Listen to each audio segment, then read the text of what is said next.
ओम शांति। 3 अक्टूबर 2025 बाबा की मुरली का सार। मीठे बच्चे, तुम हो सच्चे सच्चे परवाने जो अभी क्षमा पर फिदा होते हो। इस फिदा होने का ही यादगार यह दीपावली है। तो परवाने अर्थात कि ये मन जो है वो बाबा पर फिदा हुआ है, या इस तरह से कहें कि मन ने जो है अपनी सारी जिद छोड़ दी है, सारी पहचानें छोड़ दी है, क्योंकि आज दिन तक मन इस शरीर के साथ चिपका हुआ था। लेकिन जैसे ही उसकी वास्तविकता का इस ज्ञान के द्वारा बाबा ने अवगत करवाया है, तो वो धीरे धीरे करके अपनी पहचानें मिटाता जा रहा है ना। उसी को ही बाबा ने कहा फिदा होना, क्योंकि आज दिन तक साधु संत महात्माएं ऋषि मुनि उन्होंने भी जो है वो अपनी पहचानें बुलाने की कोशिश क्या की, पर 99% तक भी जो है वो सफल भी हुए होंगे जो रजो समय के होंगे।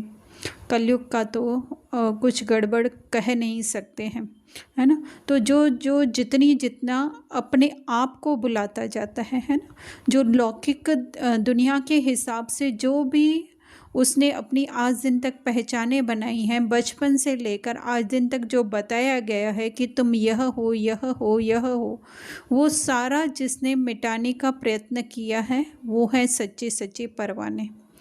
ब्राह्मण बनने के बाद हम शुरू कर देते हैं ये प्रोसेस, पर कहीं न कहीं फिर भी जो है वो अपने संस्कारों से, अपने विचारों से, या कहीं न कहीं जो है विशेषताएं गुण जो मिले हुए हैं उससे अपनी पहचान तो बना कर के ही रखते हैं, लेकिन उसमें से कुछ भी नहीं, सब कुछ ड्रामा में मिला हुआ है और यही सच्चाई है। तो वो जितना हम बुलाने की कोशिश करते हैं तो हम अपनी जांच खुद ही कर सकते हैं कि कितना हम खुद को भूले हुए हैं जो आज दिन तक हम अपने आप को समझते थे। तो फिर बाबा कह रहे हैं यादगार दीपावली अर्थात आत्मा की जोत, सत्य की जोत जो जग जाती है ना। दीपावली मुख्य जो है वो दीवों का रोशनी का ही त्यौहार है। तो जितना ज्ञान की रोशनी जगती जाती है या जग चुकी है जिसकी, वही है दीपावली। फिर बाबा प्रश्न पूछ रहे हैं, बाप ने अपने बच्चों को कौन सा समाचार सुनाया है। तो दुनिया में भी हम समाचार सुनते रहते हैं कि कहाँ पे क्या हुआ, कैसे हुआ।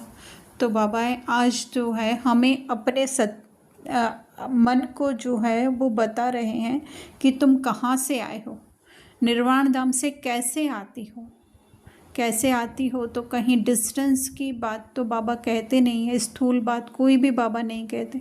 एक्चुअली में स्थूलता तो कुछ बाबा के लिए है ही नहीं। बाबा तो एक जगह पे ही फिक्स है, वहाँ हम भी वहाँ पे ही फिक्स है। लेकिन इस सृष्टि ड्रामा में हम खेल देख रहे हैं, तो हमारा अटेंशन, हमारा ध्यान जो है वो कहाँ से आया है, उस शांति से आया, निरसंकल्प स्थिति से आया है। वो बाबा बताते हैं कि किस तरह से तुम पार्ट प्ले करते हुए एक शरीर से दूसरा, दूसरे से तीसरा जो शरीर बदलती हो मतलब अपनी पहचान बनाती हो, तो किस तरह से तुम फंसती जाती हो और मैं कैसे आता हूँ। अर्थात मैं उस रोल प्ले करते हुए भी ब्रह्मा बाबा के तन में ज्ञान देने का जो पार्ट दिखाया गया है मेरा, उसमें होते हुए भी जो मैं अपने को बाहर ही सदैव समझता हूँ।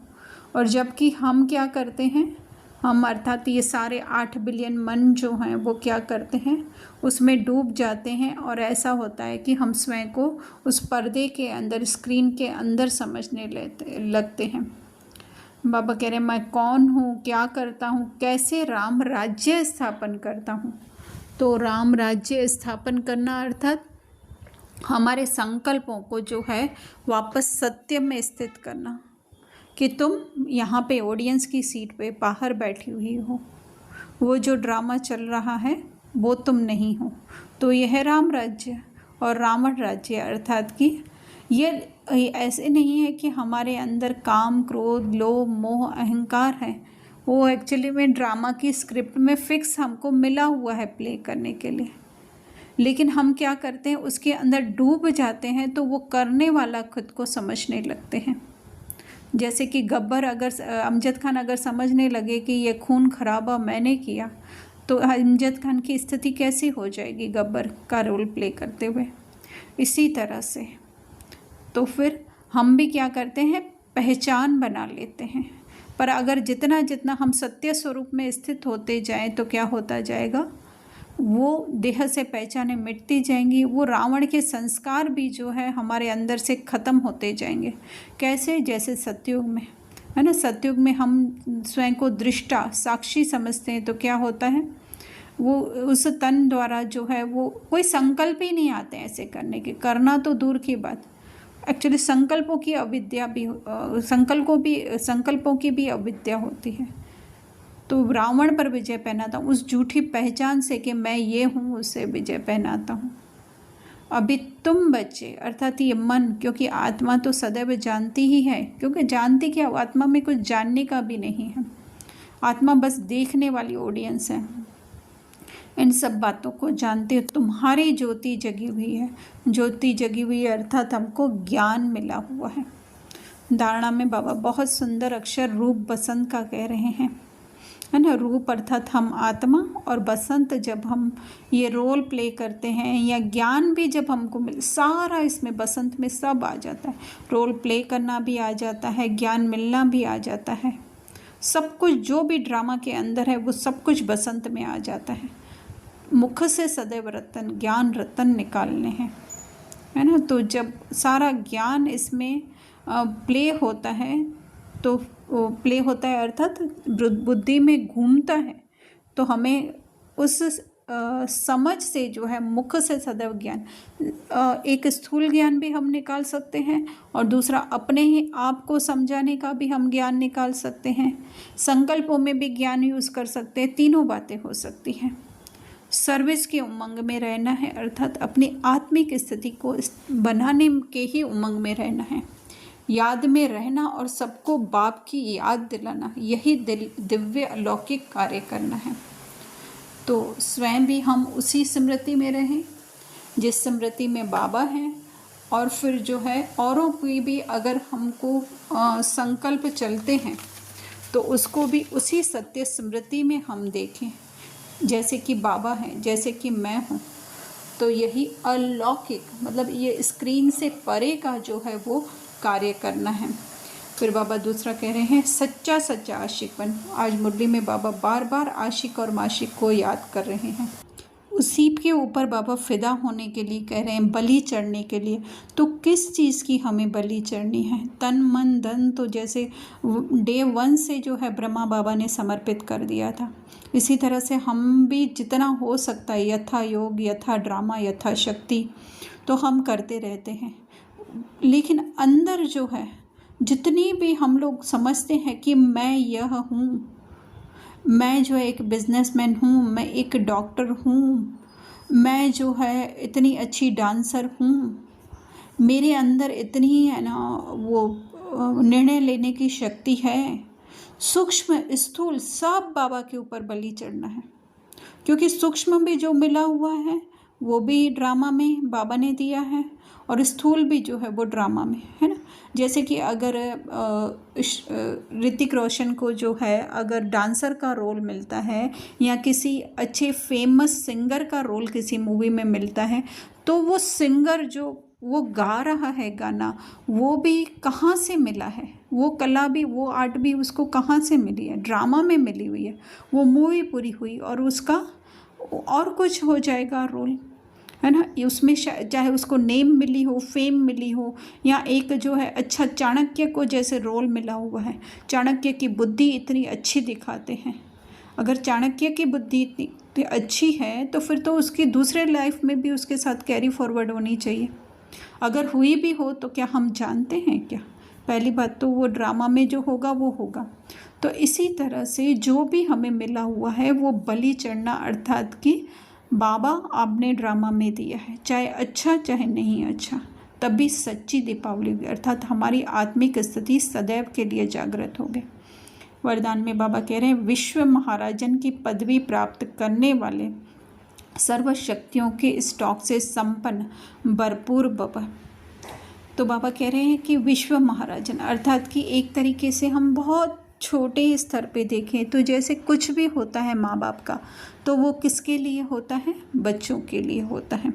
इसी तरह से विश्व महाराजन अर्थात वो पहला संकल्प, इस तरह से पहला संकल्प नहीं कि बस जस्ट पहला, लेकिन पहला जो बाबा की जो 9 लाख आत्माएं जो बाबा कहते हैं, है ना, पहली आत्माएं, तो इसी तरह से जो पहला हमारा संकल्प होता है वो इतना शक्तिशाली होता है, जो वो उस स्तर तक पहुंच करके जो है वो औरों को भी जो उस स्तर अपनी स्थिति की तरफ आकर्षित करता है, खींचता है। जैसे कल या परसों भी बाबा ने कहा कि वो ऊंच स्थिति वाले जो है वो नीचे वाली स्थिति वालों को जो है वो उनके पुरुषार्थ को जान सकते हैं। तो इसी तरह से जिसने अपनी आत्मिक स्थिति इतनी मजबूत बना ली है, जिसको सत्य का इतना ज्ञान हो चुका है कि मैं बैठा हुआ ही ऑडियंस की सीट पे हूँ, तो वो क्या करेंगे? दूसरों को भी अधिक से अधिक वो बाहर बैठ करके, लेकिन स्क्रीन पर प्ले करने वालों को भी क्या समझेंगे कि ये रोल कर रहे हैं प्ले, एक तरीके से उनको वाइब्स वो देते जाएंगे। तो क्या होगा? वो भी अपने सत्य की तरफ आकर्षित होंगे, वो भी झूठ से छूटते जाएंगे। तो वही है पुरुषार्थ दूसरों के प्रति। स्वयं तो आ गए हैं हम ऑडियंस की सीट पे, अब दूसरों को भी क्या करना है? उसी साक्षी दृष्टि से देखना है। तो बाबा कह रहे उनके जीवन में आने वाले विघ्न व परीक्षाओं को पास करना वो तो बहुत कॉमन है, लेकिन वो क्या करेंगे? अपने पास इतनी सर्वशक्तियाँ जमा होगी उनकी, अर्थात उनके संकल्प इतने शक्तिशाली आत्मिक प्रति होंगे कि वो दूसरों का भी, अगर किसी को देख रहे हैं कि वो इतना ज़्यादा बीमारी में पीड़ित हो रहा है या किसी का पति उसको बहुत ज़्यादा हैरान कर रहा है, लेकिन वो क्या देखते हुए भी, सीन देखते हुए, बाहर से उनको दिलासा देते हुए भी, लेकिन अंदर से उनको क्या रहेगा? वो डूब नहीं जाएंगे, उनके गम में जो है खुद भी दुखी नहीं हो जाएंगे, लेकिन क्या देखेंगे कि भाई तुम भी ये रोल प्ले कर रहे हो, बाकी तुम तो सदैव बाबा के पास सुखी, शांत, आनंद, प्रेम से भरपूर आत्मा हो। तो वही है दूसरी आत्माओं की सेवा। हर सेकंड बाबा कह रहे हैं, हर संकल्प है ना दूसरों के प्रति होगा। वो देह को भी दूसरा ही मानेंगे, जैसे ये मन है वो भी इस रीना को भी दूसरा मानेंगे, इसमें भी विघ्न आएगा, परेशानी, उसको भी दूसरा मान करके कहेगा कि तुम तो हो ही सदैव संपन्न, तन मन धन समय श्वास सब विश्व कल्याण में, है ना। हर संकल्प को, औरों के संकल्प को भी चेंज करने में, क्योंकि बाह्य रीति से हम अगर संकल्प चेंज करना चाहेंगे कि नहीं भाई तुम तो हो ही सदैव शांत, तो कहेंगे इनको क्या हो गया है ना। लेकिन बाहर उनका साथ देते हुए भी अंदर से उनकी स्थिति इतनी शक्तिशाली होगी कि उनकी स्थिति से जो है औरों की स्थिति भी शक्तिशाली होती जाएगी। स्लोगन, एक भी कमज़ोरी अनेक विशेषताओं को समाप्त कर देती है, इसलिए कमज़ोरियों को तलाक दो। एक भी कमज़ोरी अर्थात एक, अगर हम लोगों ने देह की एक भी कमज़ोरी खुद की कमज़ोरी मान ली, तो फिर आत्मिक विशेषताएं जो हैं हमें अपनी अनुभव नहीं होंगी। अगर समझ लीजिए मेरे अंदर जो है वो आकर्षित होने का संस्कार है ना, इस रीना के अंदर आकर्षित होने का संस्कार है, तो अगर रीना सोचेगी कि ये ओरिजिनल, जो मन सोचेगा कि ये जो है वो मेरा है, तो फिर जो है उसके मन के अंदर जो है आत्मा की अनेक विशेषताएं भरी हुई, तो वो उसको यूज़ नहीं कर पाएगा ना। जैसे कि एक सब्जी में अगर एक छोटा सा भी कीड़ा लगा हुआ है ना, अगर हमने उसको निकाला नहीं देखते समय, तो क्या करेगा? वो पूरी सब्जी को खा जाएगा। तो इसी तरह से वो एक देह का संकल्प या देह की कमज़ोरी को अपना मान लिया, तो फिर क्या कर देगी? वो आत्मिक स्थिति को जो है पूरा खा जाएगी। तो इसलिए बाबा कह रहे हैं कमज़ोरियों को समाप्त